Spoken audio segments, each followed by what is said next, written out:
Telugu digital media network లో political కేటగిరీలో number 1 కేవలం 72 గంటల్లో 1,50,00,000 వ్యూస్ పైగా పాపులర్ టీవీ నెట్వర్క్.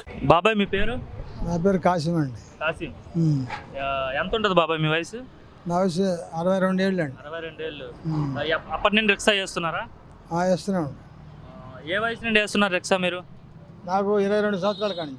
22 సంవత్సరాలు అంటే దగ్గర 40 సంవత్సరాలు ఇదే రిక్షా, అంటే రిక్షా మీద బతుకుతున్నారు.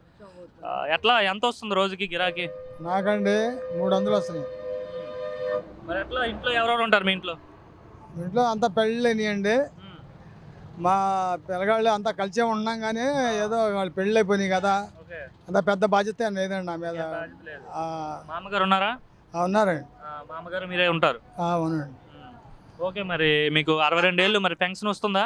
వస్తుందండి. ఎంత ఇస్తున్నారు? 3,000 రూపాయలు ఇస్తున్నారు. 3,000 రూపాయలు ఇస్తున్నారు. ఎట్లా వాళ్ళే వచ్చిస్తున్నారా తెచ్చుకుంటున్నారా? వాళ్ళే ఇస్తున్నారండి. ఎట్లా ఉంది పెన్షన్ ఇచ్చే విధానం?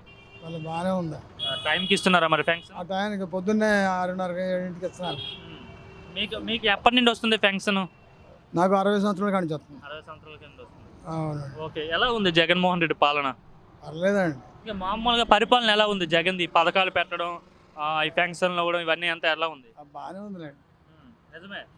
కానీ అదే ఇప్పుడు కూడా మళ్ళీ విశాఖపట్నం అంటున్నారు వాళ్ళు.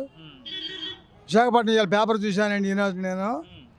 అయితే ఇప్పటికైనా సరే నేను కానీ గెలిస్తే నేను విశాఖపట్నంలోనే ప్రమాణ స్వీకారం చేస్తాను. ఇప్పుడు ఎలా ఉంది పాలన, జగన్ పాలన, ఈ పథకాలు పెట్టడం ఇవన్నీ? పర్లేదులేండి. గత 5 ఏళ్ళు పోలిస్తే ఈ 5 ఏళ్ళు ఎలా ఉంది? పర్లే. ఈ జనాలందరినీ డబ్బులు ఇచ్చి సోమరిపోతులు చేస్తున్నాడు జగన్, ఎవరికి ఏమి ఉపయోగం లేదంటున్నారు. అదేనండి, అలాంటిదే లేదండి. పర్లేదు, బాగానే ఉంది. ఎవరు గెలుస్తారంటారు ఈసారి? మళ్ళీ జగనే కలుగుతారండి. జగనే.